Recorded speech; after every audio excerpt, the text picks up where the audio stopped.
बिस्मिल्लाहिर्रहमानिर्रहीम, अस्सलाम वालेकुम। पाकिस्तान और दुनिया भर में देखने और सुनने वालों को अब्दुल कादिर का सलाम।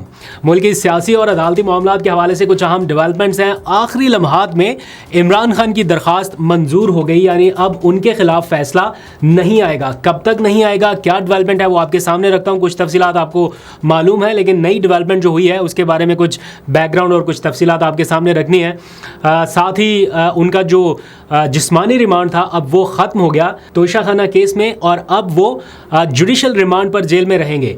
तो क्या अब उनकी ज़मानत हो सकती है? इसके हवाले से पीटीआई के लॉयर्स क्या करने जा रहे हैं, ये डिटेल्स आपके सामने रखता हूं। लेकिन इन सारे मामलात से पहले एक बहुत ही अहम क्वेरी, और इसका जवाब आप लोगों ने देना है। हुकूमत की बेचैनी की एक वजह इमरान खान है, और उससे बड़ी बेचैनी की वजह यह है कि आप लोग इमरान खान से इतना प्यार क्यों करते हैं। आज ही की एक नई स्टेटमेंत सामने आई है हुकूमती शख्सियत की जानिब से। मुआविन ख़ुसूसी हैं वज़ीर आज़म के कानूनी अमूर के ऊपर बैरिस्टर अकील, उन्होंने प्रेस कॉन्फ्रेंस करते हुए इज़्तिराब का इजहार किया कि इतना कुछ हो जाने के बावजूद भी समझ नहीं आ रही कि कौम का इमरान खान का कनेक्शन क्या है और कौम क्यों उन्हें इतना प्यार कर रही है, क्यों उनसे दूर नहीं हो सक रही, या वो कामयाब नहीं हो पाए कौम को और इमरान खान को दूर करने में। तो इसका जवाब आप लोग ही दे सकते हैं कि क्यों इतना प्यार करते हैं, आप लोगों को क्या ख़ास बात आपको लगती है। और साथ ही उन्होंने, वैसे कमेंट सेक्शन में बताइएगा भी, और साथ ही उन्होंने एक और बात कर दी है इस सारी सिचुएशन के दौरान कि अब हम इमरान खान से कोई बात नहीं करेंगे। हमने आपको प्यार से ऑफ़र करके देख लिया, हमने सब तरीके से कह के देख लिया, अब हम आपसे किसी किस्म की कोई बातचीत नहीं करेंगे। वो तो पहले ही नहीं करने के लिए तैयार। वो इमरान खान का तो मौक़िफ़ ही है कि मैंने जिस दिन इनसे बात कर ली, यानी गवर्नमेंट से बात कर ली, दैट मीन्स कि मैंने उसी दिन इनकी हुकूमत को तस्लीम कर लिया।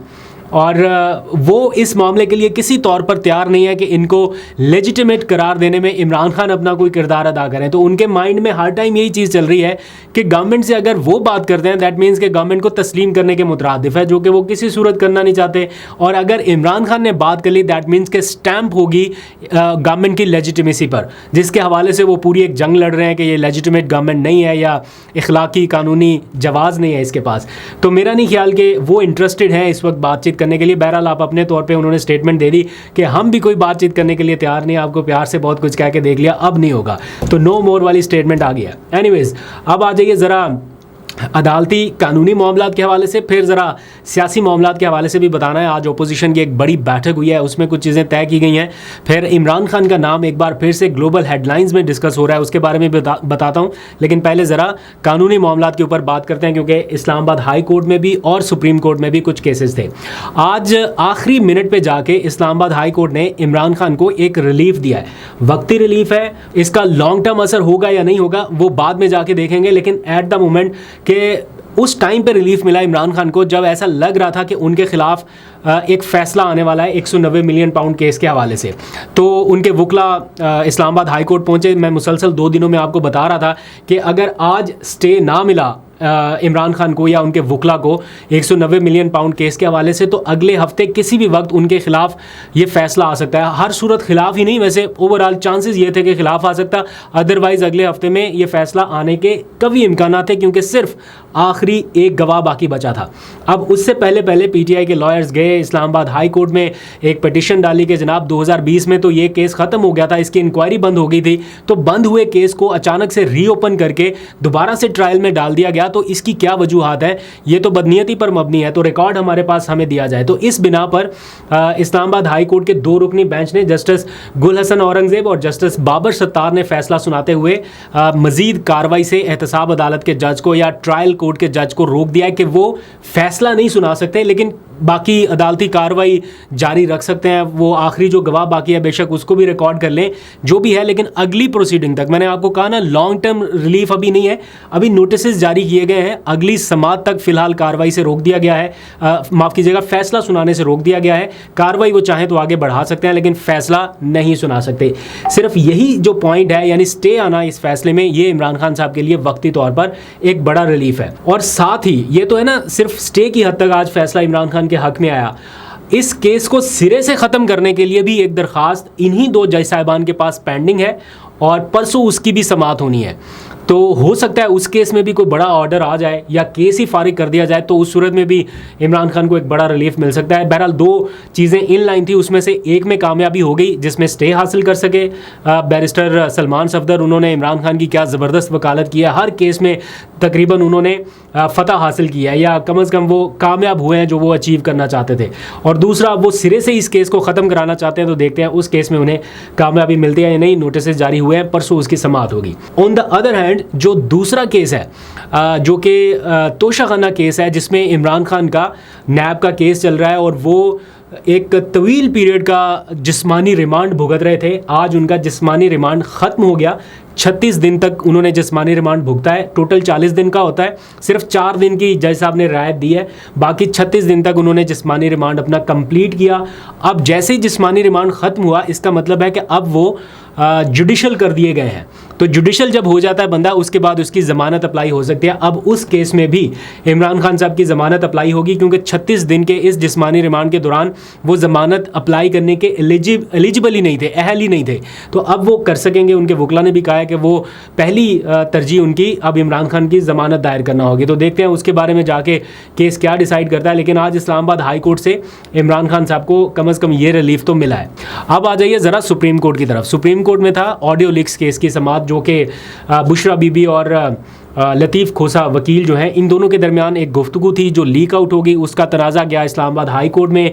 बुशरा बीबी के वकला गए थे इस्लामाबाद हाई कोर्ट और उन्होंने इस मामले को अदालत में चैलेंज किया कि क्यों ऑडियोज़ लीक हो रही हैं और क्यों हमारी प्राइवेसी को इसमें दखल अंदाजी की जा रही है। इसके ऊपर जस्टिस बाबर सत्तार ने बहुत सख्त किस्म के ऑर्डर्स दिए और उन्होंने फिर एक मौके पर ये बताया भी कि कहीं पे छपा था कि उनको कहा गया कि इस मामले से पीछे हट जाएं, लेकिन वो नहीं पीछे हटे।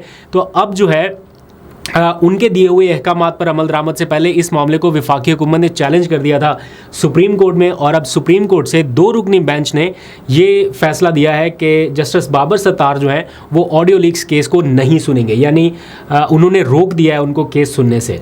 तो इसके ऊपर बहुत ज़्यादा बातें हो रही हैं, बहुत ज़्यादा चर्चा हो रहा है कि ऑडियो लीक्स का मामला, प्राइवेसी में दखल अंदाजी वाला मामला, ये इस किस्म का संगीन नौयत का मामला है जिसके ऊपर तो सुप्रीम कोर्ट को भी सख्त ऑर्डर पास करने चाहिए थे कि ये नहीं होना चाहिए, ये नहीं हो सकता।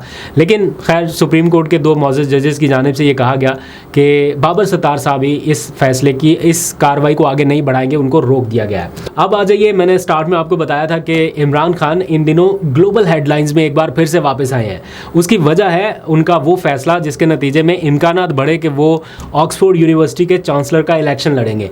तो जैसे ही ये खबरें आई हैं, पाकिस्तानी मीडिया के ऊपर तो खामोशी है, इसकी हेडलाइंस, इसके टिकर्स वगैरह कुछ नहीं चल रहे, लेकिन जो ग्लोबल मीडिया है वो इसको अच्छी कवरेज दे रहा है, ख़ास तौर पे बरतानवी मीडिया।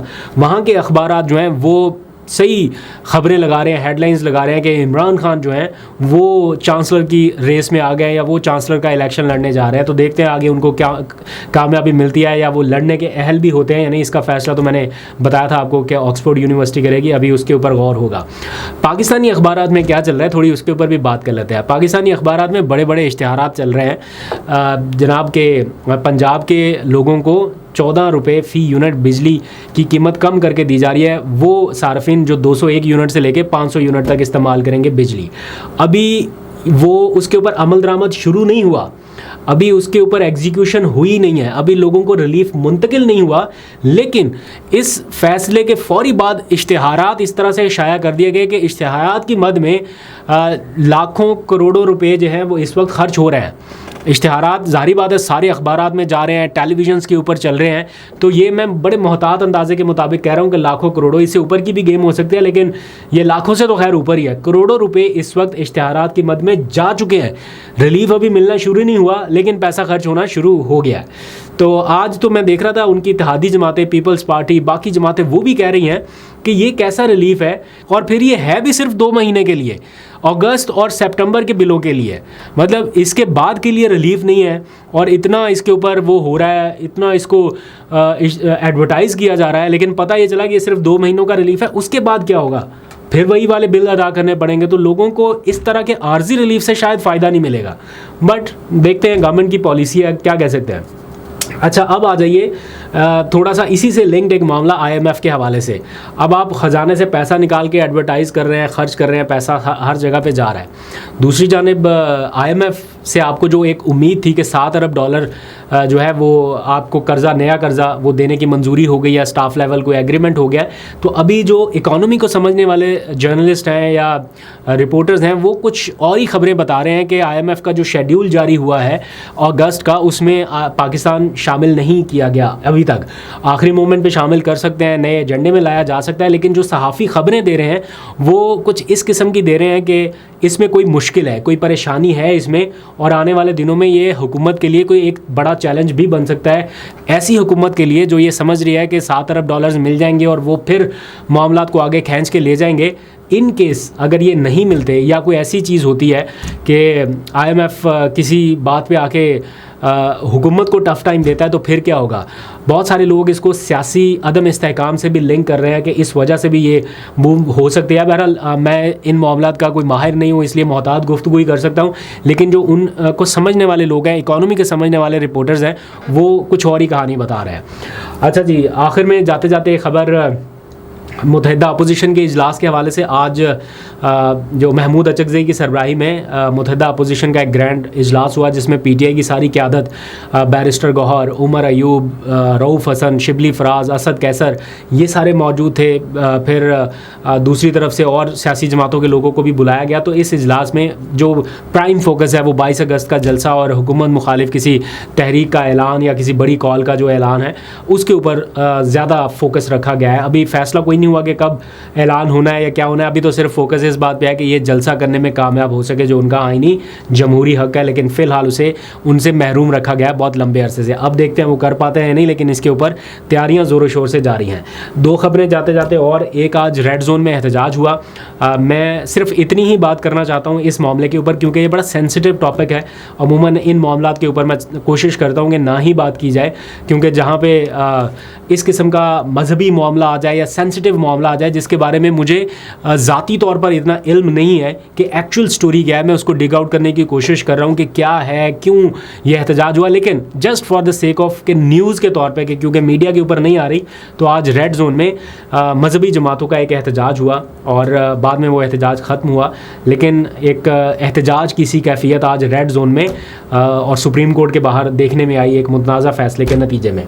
फिर एक खबर और है जाते जाते, लेकिन मेरा ख्याल टाइम कम है, वो थोड़ा तफसील से डिस्कस करने वाली मैं कल करूँगा उसके ऊपर बात। अभी तक के लिए इतना ही। अपना बहुत सा ख्याल रखिए। अल्लाह हाफ़िज़।